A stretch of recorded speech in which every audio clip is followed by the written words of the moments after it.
Toutes les méthodes sont bonnes à prendre et tout le monde peut s'améliorer dans la gestion du temps. Ce temps-là soit considéré comme un moyen et non comme une pression.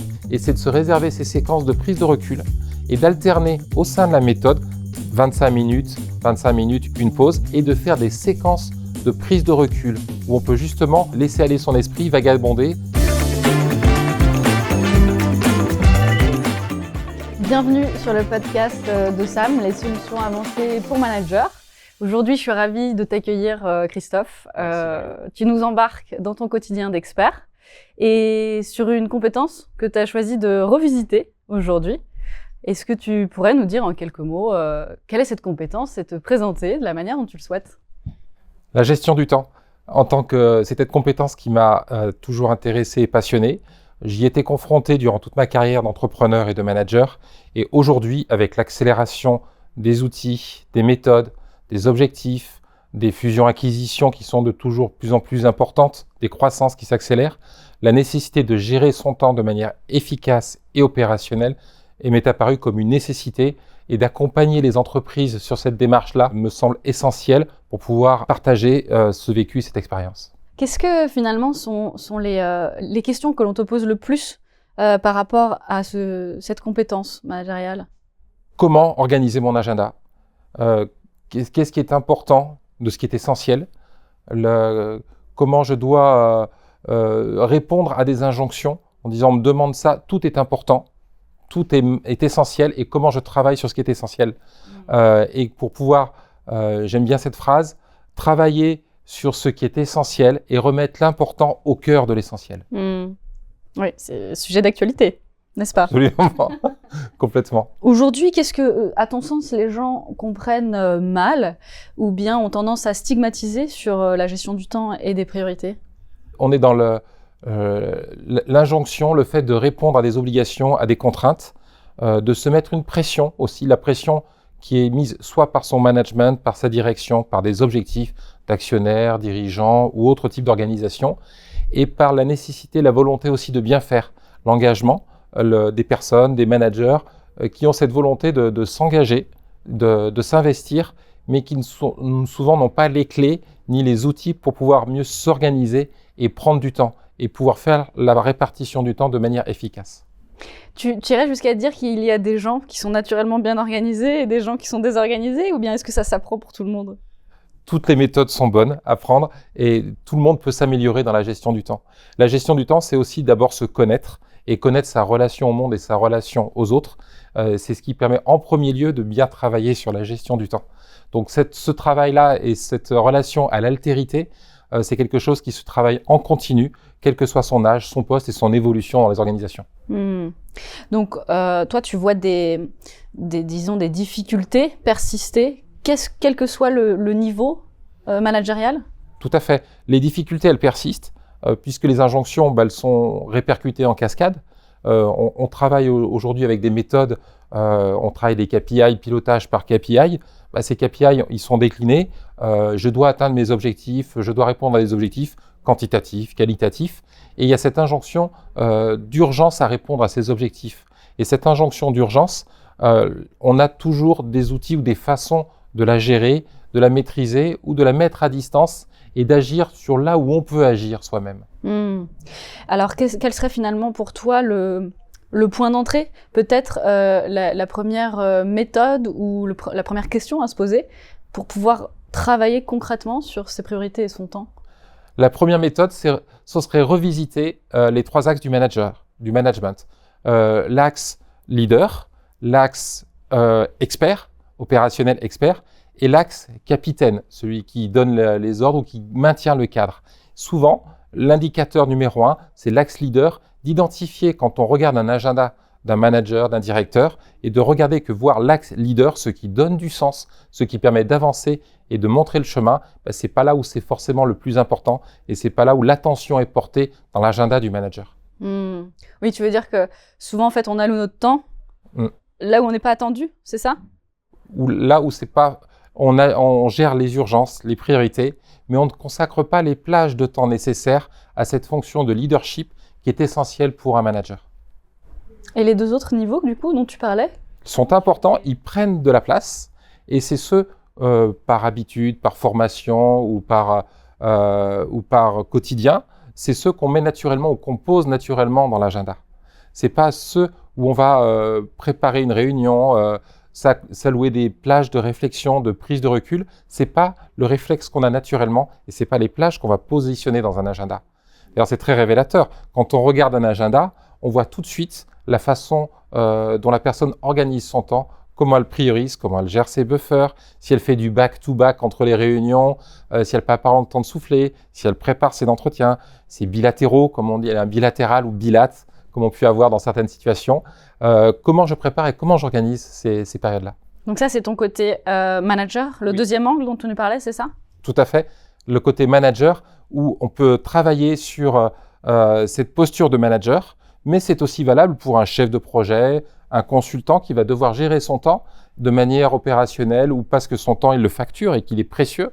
Et ce temps-là, eh bien, il faut pouvoir aussi l'organiser et faire que ce temps-là soit considéré comme un moyen et non comme une pression. C'est-à-dire un moyen plutôt que comme une pression? Que le temps, c'est un outil, que nous sommes notre propre outil et qu'on n'a pas à subir, à se laisser imposer un rythme et qu'on a toujours le moyen d'intervenir, de jouer sur le rythme. Un contre-pouvoir alors? Un contre-pouvoir, tout à fait, Marie-Lou.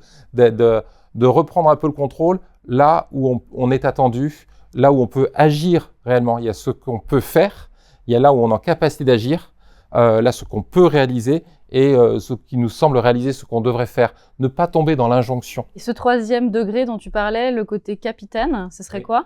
Alors, le côté capitaine, c'est celui qui tient le cadre. On a un cadre à respecter, on a le côté régalien, le côté de la direction du chemin qu'on veut conserver. Et ce cadre-là, c'est toutes les règles du jeu qu'on se doit de respecter pour pouvoir avoir un minimum de liberté. Un des mantras en intervention, lorsque j'interviens auprès de managers ou directeurs, c'est le cadre rend libre. À partir du moment où on a un cadre, on peut agir dans un espace de liberté et ça permet encore mieux d'intervenir sur cette gestion du temps. Et ce fameux cadre, pour toi, c'est quelque chose qui se travaille en individuel, qui se reçoit de son manager? C'est les règles du jeu qu'on accepte, qui nous sont imposées par notre manager, ou qu'on peut décliner même à notre échelle nous-mêmes, qu'on peut s'approprier, mais c'est un cadre, plus qu'un cadre, c'est aussi un entonnoir, c'est un cadre général, et c'est dans quel espace on évolue. Et c'est de délimiter cet espace. Donc, pour toi, ces trois strates, oui. Comment tu viens les auditer finalement quand tu accompagnes des gens sur la gestion du temps et des priorités? La première chose à faire, c'est de regarder la personne, la façon dont elle interagit avec moi. C'est qui elle est, quelle est sa relation aux autres, sa façon de parler, sa communication non verbale, est-ce qu'elle est stressée, est-ce qu'elle a mal. C'est déjà de voir sa relation et comment elle fonctionne sur cette partie-là. La deuxième chose, c'est qu'elle me raconte son quotidien. Quelle est sa journée type, quelle est sa semaine type, quelle est son année type. Et ensuite, c'est de voir entre ce qu'elle me dit, sa représentation réelle sur son agenda, et de faire le parallèle entre ces deux liens. Et pour finir, de demander à ses collaborateurs ou à ses directeurs ou à ses managers une vision plus 360 pour voir comment elle est perçue et de voir l'impact des actions qu'elle a et comment ces actions sont perçues par son environnement. À ton sens, c'est une approche qui est finalement séquentielle, c'est ça? Tu prends en plusieurs temps? Tout à fait. C'est d'abord de comprendre, d'analyser, de regarder avant de pouvoir donner des outils, des méthodes pour pouvoir améliorer et travailler. Si on intervient, c'est qu'il y a une demande, un besoin auquel on doit répondre. Et donc d'apporter des méthodes et des outils, ça se fait en fonction d'un constat, d'un audit préalable, d'une situation. Et si je comprends bien, tu mettais quand même au centre l'agenda. Oui. Est-ce que c'est un rôle, on va dire, un indispensable? Aujourd'hui, la première chose, c'est de planifier. Si on ne planifie pas, ça fait partie du cadre dont je te parlais. Ce cadre-là, une des règles de base, c'est de planifier. Si on ne planifie pas, on ne pourra pas organiser, on ne pourra pas traiter les irritants anticipés. Se laisser porter par les urgences, on doit le faire, c'est important, mais ça ne va pas sans cette planification préalable. Il n'y a pas de vent favorable pour celui qui ne sait pas où il va. Et ça, c'est valable pour la journée et c'est aussi valable pour l'année ou pour une vision multi-annuelle. Les imprévus au milieu de tout ça, comment tu les pondères finalement? Les imprévus, ça se prévoit. Le temps, il y a tout le temps, le temps non prévu, le temps non organisé. Tout ce temps-là, en tant que manager, en tant que directeur, en tant que chef de projet, on se doit de prévoir et d'organiser un temps, le temps qu'on passe à la machine à café pour capter les informations, être attentif à tous les petits signaux, aux phrases, à l'humeur des personnes, être attentif aux urgences. On sait que le lendemain d'un comité de direction, il y a des décisions. Donc, on prévoit les urgences, les espaces de communication informels qu'on va devoir gérer pour pouvoir mieux communiquer et diffuser ces informations auprès des personnes. Donc, c'est d'anticiper ces espaces-là en fonction des situations importantes et des cycles de décision qu'on peut avoir dans une organisation. Si tu, aujourd'hui, devais nous donner un peu une représentation de ce que serait un bon agenda type, du coup, peut-être d'un junior, comparativement à quelqu'un de plus confirmé en tant que manager, ça ressemblerait à quoi, finalement? Pour un junior, je dirais l'agenda type, ce serait, est-ce que le matin, il prévoit une séquence de planification? Et le soir, est-ce qu'il prévoit une séquence de débrief? Débrief pour les petits succès, ce que j'ai fait, ce qui va nous faire du bien, ce qui va nous motiver, nous permettre de conserver l'énergie qu'on a pu avoir le matin, et on peut l'avoir le soir en débriefant. Donc c'est cette phase de planification qu'on peut faire de différentes manières. On a des outils qui sont très connus. La matrice Eisenhower permet de filtrer ou de planifier les tâches. C'est un des moyens, une des méthodes.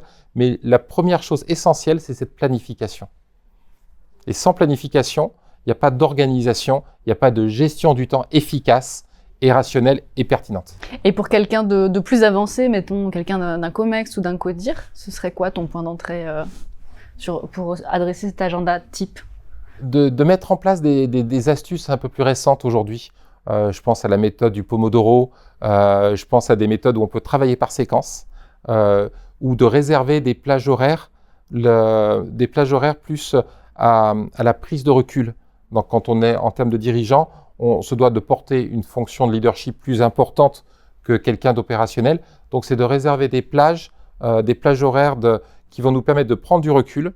Et la méthode de Pomodoro est un moyen. Alors Pomodoro, pour l'histoire, c'est le minuteur sous forme de tomate qu'a trouvé un Italien. Il a trouvé par séquence. Et c'est de se réserver ces séquences de prise de recul et d'alterner au sein de la méthode 25 minutes, une pause, et de faire des séquences de prise de recul où on peut justement laisser aller son esprit, vagabonder, travailler la sérendipité pour faire qu'on puisse innover et justement apporter de la valeur aux équipes. Selon toi, il y aurait donc une organisation un peu type qui fonctionne bien pour tous, ou bien est-ce qu'il y a des spécificités? Il n'y a pas d'organisation type, on est tous différents. Donc je pense qu'un des points importants, c'est de prendre en compte les spécificités de chacun au sens individuel et de chaque organisation au sens collectif. Chaque personne est différente. Einstein dormait 11 heures par nuit. Je connais aujourd'hui un dirigeant d'entreprise qui dort 5 heures par nuit et le matin fait 1 heure de natation et 1 heure de vélo. Donc on a tous des rythmes, des motivations, des engagements différents. L'important, c'est de bien se connaître, de connaître ses capacités, ce qu'on est capable de faire. Donc ça, c'est la première étape. Et ensuite, la deuxième étape, c'est de connaître l'histoire de l'organisation. Et en fonction de l'histoire, ça va donner des éléments de compréhension, de voir toutes les injonctions paradoxales qu'on peut avoir entre sois performant et tiens compte de tes équipes. Donc tous ces paramètres-là, tout ce qui nous permet est vraiment de définir un agenda type ou des grandes directions sur l'agenda. Et de dire quel devrait être l'agenda pour cette personne dans cette organisation. Donc un équilibre finalement entre des pratiques de culture liées à l'entreprise elle-même, tout à fait, un cadre commun et la singularité de chacun. Exactement, c'est de pouvoir arriver à cette combinaison entre ces deux aspects. Okay. Si toi tu devais donner peut-être un outil ou une méthodologie, un exercice simple qu'on pourrait faire pour essayer d'auditer notre propre gestion du temps, ce serait quoi? Je vais aller sur un champ personnel. 10, 3, 2, 1, 0. Les chiffres. Méthode inventée par un Canadien. D'arrêter le café 10 heures avant de dormir. D'arrêter de manger 3 heures avant de dormir. D'arrêter de travailler 2 heures avant de dormir. Et d'arrêter de tous les écrans 1 heure avant de dormir. vous allez avoir un sommeil qui va être top. Et le matin, quand vous allez pouvoir planifier votre journée et avoir un agenda, vous allez être super efficace. Intéressant. Aujourd'hui, toi, qu'est-ce que tu vois qui impacte cette compétence en 2026? Éventuellement des nouveaux apports ou bien des mythes qui s'effondrent autour de cette gestion du temps et des priorités, ce serait quoi? Alors, les mythes, un des mythes récents qui est battu en brèche, c'est la morning miracle routine. Donc, la routine miracle du matin. Il n'y a pas de routine miracle, il n'y a pas de formule magique, il n'y a que des formules adaptées. Donc, d'aller contre les bonnes pratiques, les publicités, les effets de mode ou les méthodes dernière génération en disant voilà, je mange une banane tous les matins, je vais être en forme. Ça, c'est pas du tout ça. Aujourd'hui, c'est vraiment tenir compte de la spécificité de chacun et vraiment de plus en plus de spécifier en fonction de chacun, que ce soit aussi sur l'aspect générationnel, puisque la relation au temps n'est pas la même quand on a 25 ans que quand on a 50 ans. Et donc de traiter et de faire que les gens puissent cohabiter sur cette vision du temps et cette relation du temps différente. Donc l'intergénérationnel vient impacter la manière dont tu gères ton agenda? Tout à fait. L'intergénérationnel, on ne parle pas de la même manière à quelqu'un qui vient d'être nommé manager et qui a 30 ans qu'à quelqu'un qui vient de récupérer une équipe et qui a 50 ans, qui a un parcours différent. On ne parle pas de la même... donc on a des visions différentes en fonction de cette relation-là. De la même manière, on peut avoir... Aujourd'hui, on a des outils. On pourrait passer au crible de l'IA notre agenda. Et je pourrais faire le lien avec un autre parcours chez Sam sur la gestion de l'intelligence artificielle. De faire un prompt dans son agenda, ça peut apprendre énormément et aussi proposer des solutions en fonction de la façon dont on rédige ce prompt-là. Donc tout ça, ça vient interférer et croiser sur les bonnes pratiques de gestion du temps aujourd'hui. Oui, la gestion du temps qui va plus pouvoir fonctionner sans intelligence artificielle, finalement. Ou sans maîtrise de l'intelligence artificielle. Ouais. Garder l'intelligence comme un outil, comme une façon de mieux vivre son temps, de mieux piloter son temps et donc piloter aussi son énergie. Quel outil, toi, tu utilises le plus au quotidien dans les entreprises dans lesquelles tu interviens? Alors, il y en a plusieurs. L'outil, c'est identifier ce qui est important et ce qui est essentiel dans les entreprises. Donc, c'est d'abord le questionnement, mettre en place des questionnements, le faire que je viens d'être nommé manager, session de formation pour un manager. La première question que je poserai, que j'apprends à un manager, c'est à poser des questions pour que justement on puisse gagner du temps ou que la personne que j'ai en face puisse optimiser son temps ou le temps qu'elle me consomme à moi. La première question, ce serait en quoi puis-je t'aider? Pour aider la personne à reformuler et pourra diffuser et gagner le temps et être efficace auprès de cette personne-là. Et pas se laisser manger du temps par les autres personnes, du temps inutile, mais pas forcément pertinent. Donc la première chose que je mets en place, c'est apprendre à questionner les personnes avec qui on travaille pour pouvoir optimiser son temps. Ah, en fait, indirectement, tu es en train de nous dire que c'est aussi clarifier ce qui relève de soi et ce qui relève de l'autre? Tout à fait, absolument. C'est pouvoir déterminer là où on peut agir et identifier cette zone-là en questionnant l'autre pour que lui puisse effectivement, là je peux agir ou là je peux demander de l'aide. Et d'avoir cette juste répartition du temps. Ça fait partie des axes que je mets en place auprès des clients chez qui j'interviens, qui sont en demande d'optimiser ce temps-là. Une deuxième chose que je mets en place régulièrement, c'est des outils ou des méthodes, des petits tips. C'est beaucoup de petites astuces qui vont faire gagner du temps, qui vont optimiser, qui vont facilement être mises en place dès le lendemain. Un des indicateurs, c'est à partir de demain, comment vous allez pouvoir travailler et optimiser votre temps.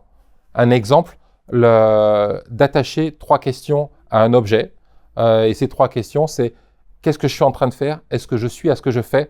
En quoi ça sert l'ambition à la stratégie d'entreprise ou de l'organisation? Tu ne dois pas avoir des réponses toujours... Pas toujours. hyper alignées, j'imagine, parce qu'on se disperse vite aujourd'hui, n'est-ce pas? Exactement, les notifications qu'on peut avoir. On est en permanence, on parle de temps de cerveau disponible. Tous les médias qu'on peut avoir aujourd'hui sont sur des instantanés, des moments de plus en plus courts.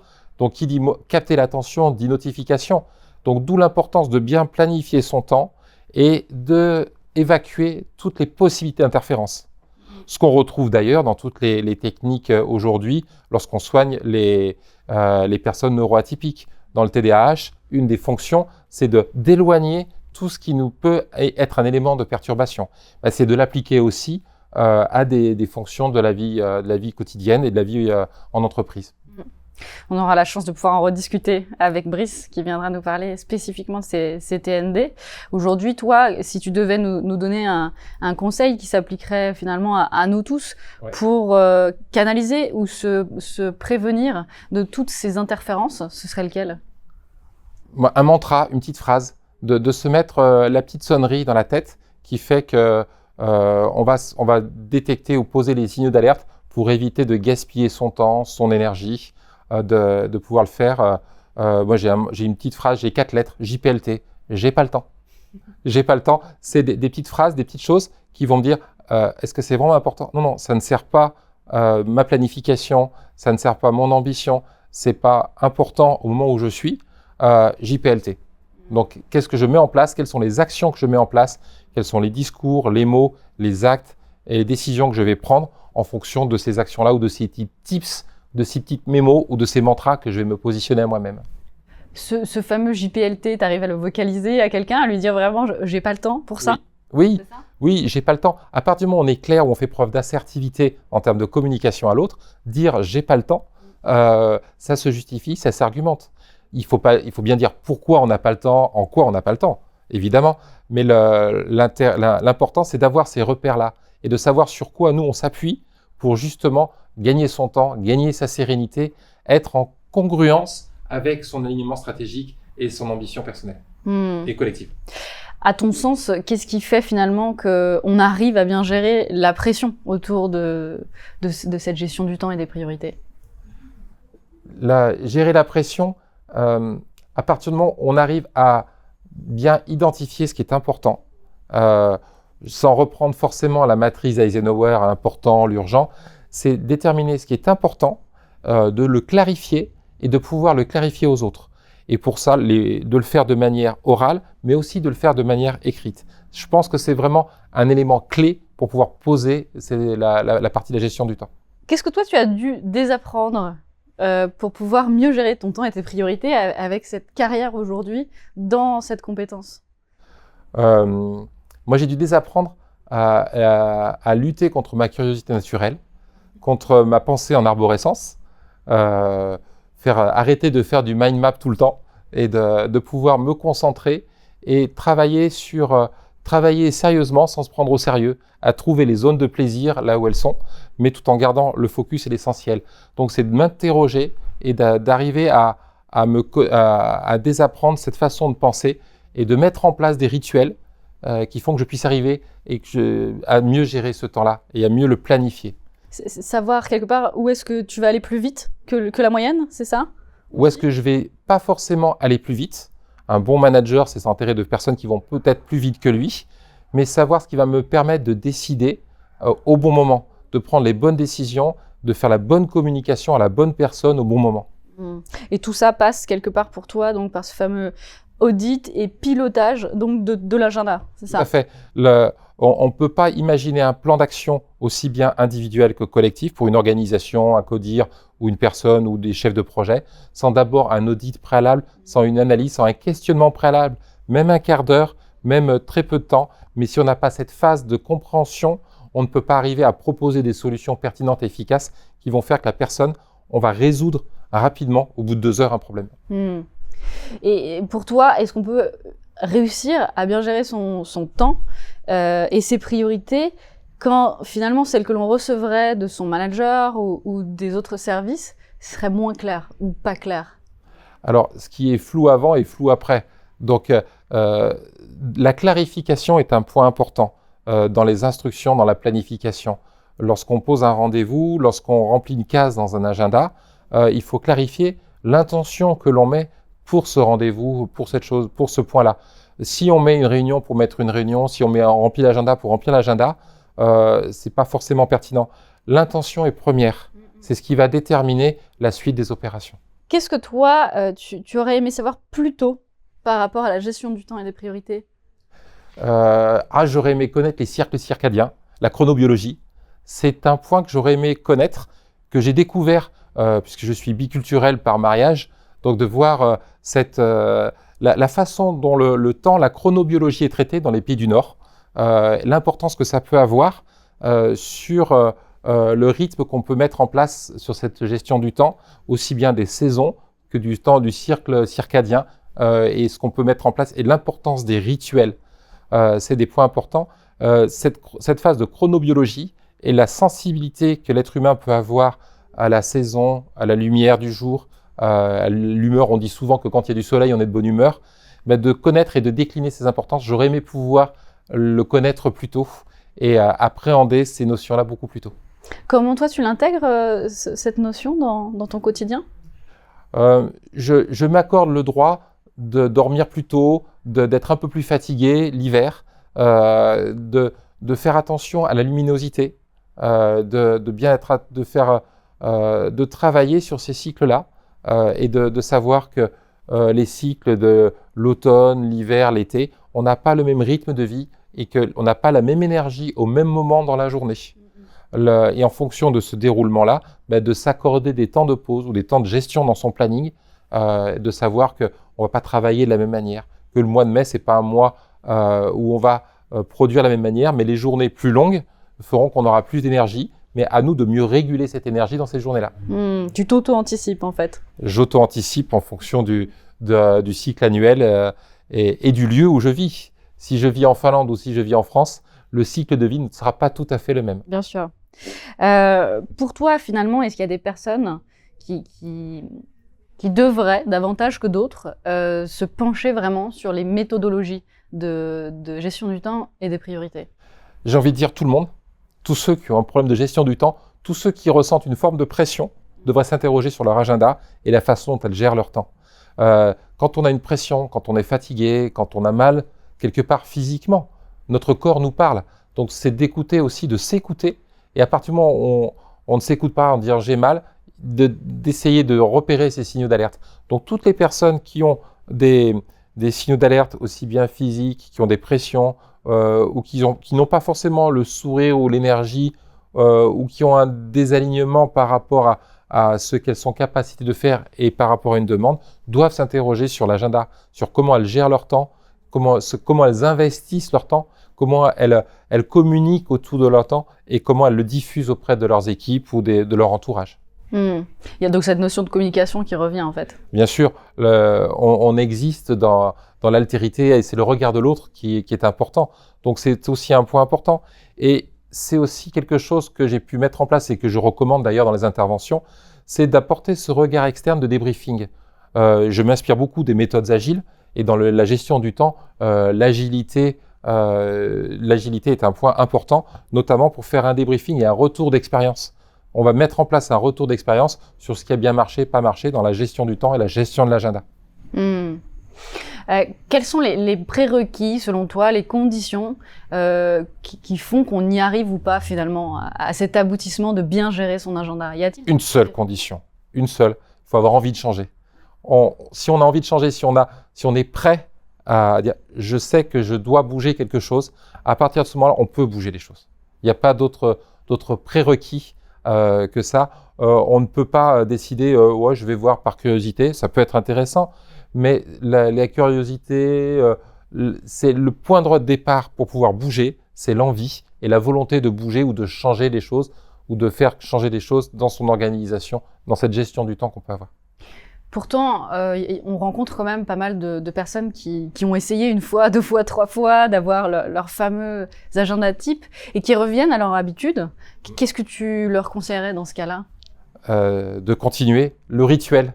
Les rituels, et on le voit, l'être humain est par nature un être biologique et chronobiologique. Donc il doit s'habituer sur des rythmes. Donc est-ce que mes rituels sont bons ? Est-ce que j'ai bien conservé suffisamment longtemps mes rituels pour qu'ils puissent s'ancrer comme un réflexe ?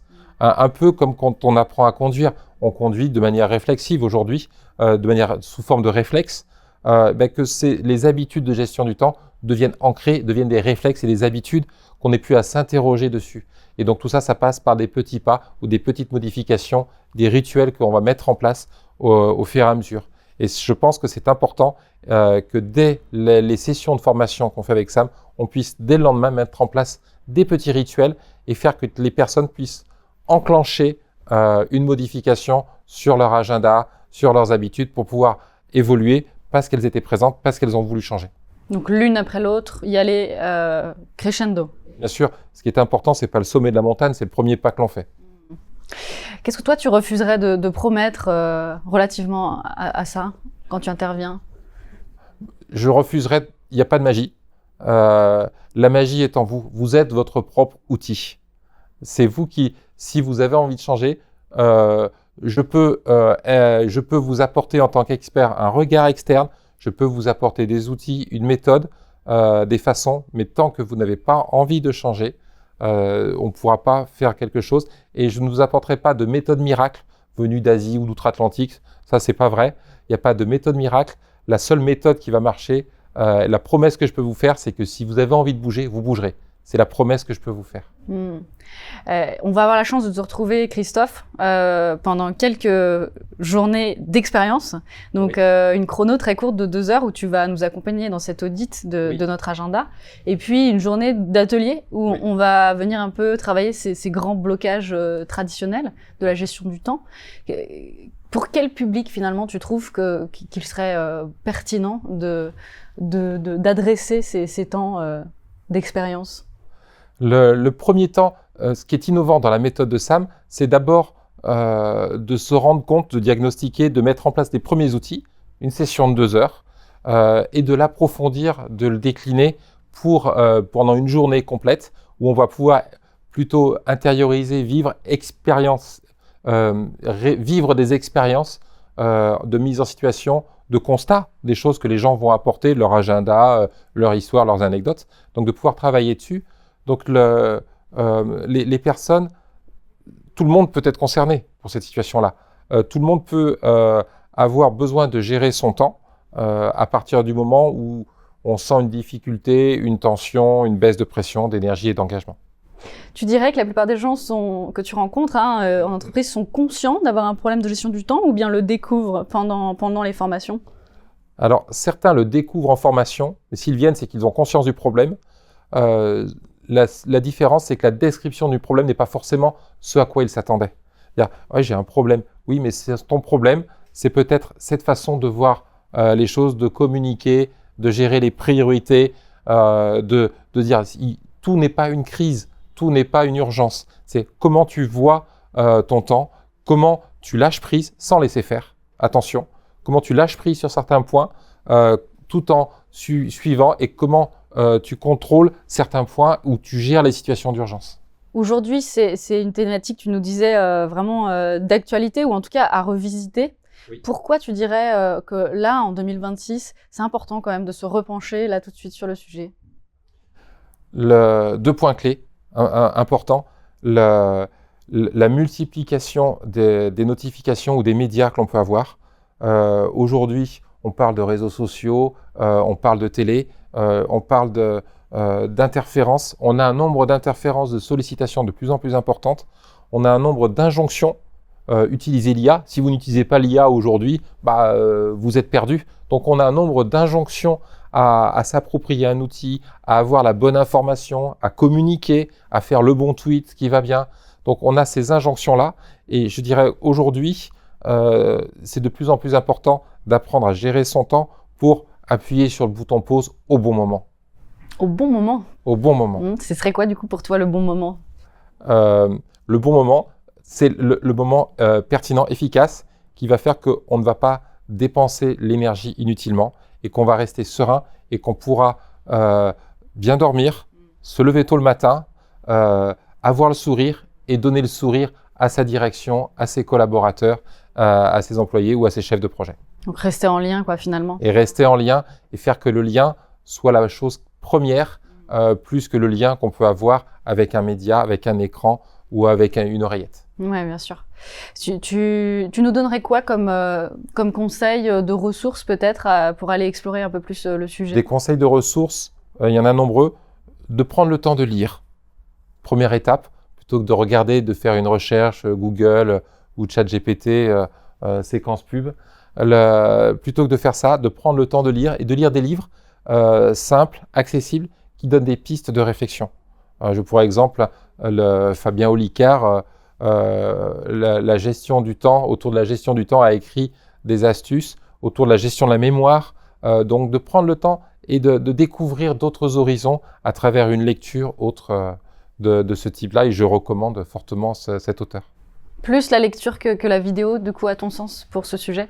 Plus la lecture que la vidéo. La lecture laisse place à l'imaginaire et prend déjà une notion du temps, met en place une notion du temps un peu différente que la notion qu'on peut avoir par rapport à un tuto, à une vidéo qu'on peut voir ou qu'on peut suivre aujourd'hui.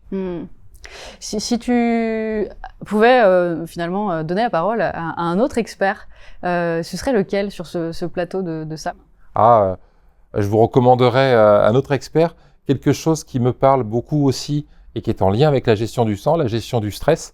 Donc je vous recommande d'aller voir Frédéric Crozon, qui va vous parler de la gestion du stress et comment gérer ce stress dans une organisation, comment en faire une force, plus comme la force de l'autre, comme l'aïkido ou un art martial, d'utiliser le stress de manière positive et pas comme une vision négative ou comme un a priori. Tout un programme. Merci Christophe, beaucoup. On aura donc la chance de pouvoir partager les quelques rencontres qu'on aura avec toi sur notre site sam.fr. On vous donne rendez-vous du coup dans le prochain épisode de Sam. Merci beaucoup. Merci Marie-Lou.